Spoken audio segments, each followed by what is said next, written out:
नमस्कार दोस्तों, मैं आपका अपना हिमांशु ठाकुर और आप देख रहे हैं आपका अपना चैनल यूटी न्यूज नेटवर्क। दोस्तों, जैसा कि आप सभी जानते हैं कि वर्तमान समय में हमारे समूचे भारत देश में एक ही गतिविधि है जो सबसे ज्यादा सरगर्मियां दिखा रही है और वो गतिविधि है लोकसभा चुनाव 2024 की। अब इस लोकसभा चुनाव में जहां एक और भारतीय जनता पार्टी और भारतीय जनता पार्टी के लीडर यानी कि नरेंद्र मोदी जी ने कहा है कि अब की बार 400 पार, तो वहीं इस बार कांग्रेस और कांग्रेस पार्टी के कार्यकर्ता कह रहे हैं कि इस बार भारतीय जनता पार्टी फरार।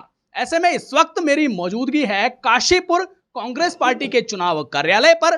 नैनीताल लोकसभा से जो कांग्रेस पार्टी के प्रत्याशी हैं प्रकाश जोशी मेरे साथ मौजूद हैं। आइए इनसे बातचीत का सिलसिला शुरू करेंगे। प्रकाश जी, सबसे पहले कैसे हैं आप, क्या माहौल है? नमस्कार, मैं अच्छा हूँ। माहौल तो आपको दिख ही रहा है, कांग्रेस के पक्ष में है। भारतीय जनता पार्टी के उम्मीदवारों को जनता इस बार बुरी तरह हराने का मन बना चुकी है, तो पूरी तरह से बदलाव है और आपको दिखाई देगा चुनाव परिणाम। किस आधार पर आप ये कह रहे हैं कि भाई कांग्रेस को जिताने का जनता मन बना चुकी है? कुछ एनालिसिस किया है? राजनीतिक लोग हैं, इतना तो समझ ही लेते हैं। जनता से मिलते हैं तो जब नज़रें मिलती हैं, हम नज़र मिलाकर बात कर रहे हैं और जनता हमें नज़र से नज़र मिलाकर हमें अपना प्रतिभाव दे रही है। और अजय भट्ट जी को काला चश्मा पहनना पड़ रहा है, वो नज़र मिला नहीं सकते हैं। इससे समझ में आता है ना क्या होगा। अच्छा, बीते दिनों अजय भट्ट जी ने एक साक्षात्कार दिया था, उन्होंने कहा था कि भाई जो विपक्षी मुझ पर ताबड़तोड़ आरोप लगा रहे हैं जरा वो सुन लें कि मैंने बीते केवल 5 सालों में 83,000 विकास कार्य कर दिए हैं। अगर आप चाहें तो गिनवा भी सकते हैं। 83,000 काम मैंने 5 साल में किए हैं। भाजपा का नेतृत्व तो डरा हुआ। मोदी जी की शक्ल देख लीजिए। पहले वो हिसाब दें जो उनको सांसद निधि मिलती है 5 साल में, ठीक, उसका पहले हिसाब दें। 17 करोड़ रुपया उनकी सांसद निधि बनती थी 5 साल में, जिसमें मात्र 7 करोड़ रुपया वो खर्च कर पाए, यानी 40%।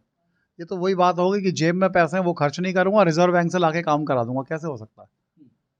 पहले उसका हिसाब देना। अच्छा, एक बात और भी आपने जरूर सुनी होगी, बीते दिनों अजय भट्ट जी एक बार बयान दे रहे थे कि भाई नैनीताल लोकसभा की जो प्यारी जनता है, जो मेरी अपनी जनता है, उनसे मैं गुजारिश करना चाहता हूं कि मान लीजिए कहीं गलती से मुझसे कोई गलती हो भी गई हो तो भैया मेरी गलती की सजा हमारे मोदी जी को मत देना। मेरी गलतियों की सजा प्रधानमंत्री जी को नहीं मिलनी चाहिए। नहीं, इसके क्या मायने निकाले जा सकते हैं? तो उन्होंने स्वीकार करा ना, मायने क्यों निकालने? सीधा सीधा स्पष्ट है, उन्होंने स्वीकार किया उनसे गलतियां हुई ही हैं।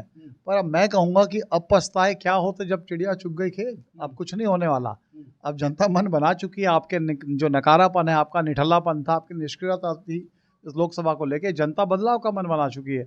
अब आप कुछ भी कहते रहिए। नहीं, आप तो कह रहे हैं कि चिड़िया चुग गई खेत, लेकिन भाजपा अभी भी इस बात को स्वीकार नहीं करेगी कि चिड़िया चुग गई खेत, क्योंकि अगर चिड़िया सच में खेत चुग गई होती तो पूरे विपक्ष को एक इंडी अलायंस बन के फ्रंट फुट पे नहीं आना पड़ता। आपको पता है कि भारतीय जनता पार्टी के जो उनका अलायंस है एनडीए, उसमें कितने दल हैं बताइए? इस इंडिया गठबंधन से ज़्यादा हैं। वो छोटे छोटे एक एक पार्टी वालों को जोड़ने का, और ख़ास तौर पर ऐसे नेताओं को जिन पर उन्होंने ही भ्रष्टाचार के आरोप लगाए, उन्होंने ईडी की जांचें बिठाई, उनको क्यों तोड़ तोड़ कर अपनी पार्टी में जोड़ रहे हैं?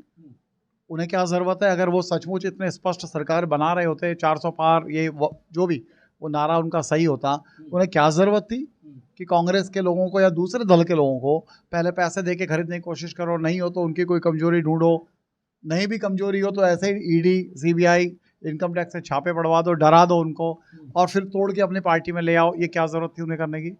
इतनी तोड़फोड़ करने की क्या ज़रूरत थी?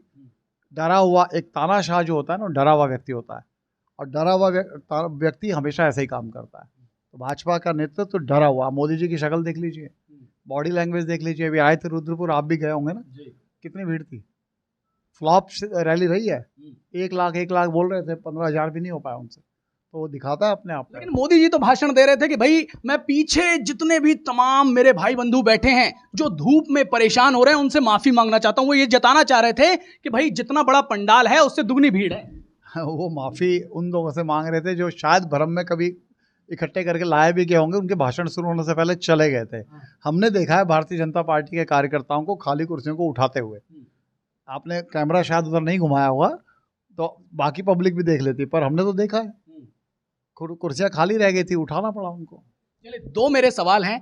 एक सवाल ये है कि क्या अभी आप ईवीएम वाला जो आपका एक वक्तव्य हमेशा से रहा है कि ईवीएम के बगैर भारतीय जनता पार्टी 40 पार भी नहीं कर पाएगी, वो वक्तव्य जो है वो अभी भी बरकरार है? देखिए, बहुत सीधी सी बात है, सवाल ईवीएम का नहीं है। सवाल है कि पूरे विश्व में अब ईवीएम से चुनाव नहीं होता है, बैलेट पेपर से होता है। चंडीगढ़ में मेयर का चुनाव हुआ, बैलेट पेपर से हुआ, कांग्रेस जीती, भले ही उन्होंने उसमें भी चोरी कर ली। पंचायतों में जब चुनाव होते हैं, स्थानीय निकाय कोई चुनाव, गुजरात में जब चुनाव होता है, आप गुजरात जहाँ से ये दोनों आते हैं, छोटा भाई मोटा भाई, बड़ा भाई छोटा। तो साथियों, आपने सुना नैनीताल उधम सिंह नगर लोकसभा से कांग्रेस पार्टी के प्रत्याशी प्रकाश जोशी को। अब इनका कहना है कि भाई अजय भट्ट जी ने जो काम जीतने के बाद भी नहीं किए होंगे, उससे कई ज्यादा काम तो हम ना जीत कर भी कर चुके हैं और लगातार करते आए हैं, भविष्य में भी करते रहेंगे। आरोपों की झड़ी लगा दी है। आरोप लगाने के लिए इनके पास शब्दों की कमी बिल्कुल नहीं है। अब इनके वक्तव्यों से, इनके कथनों से आप लोग कितने सहमत हैं, कमेंट सेक्शन में लिख करके जरूर बताइएगा। धन्यवाद।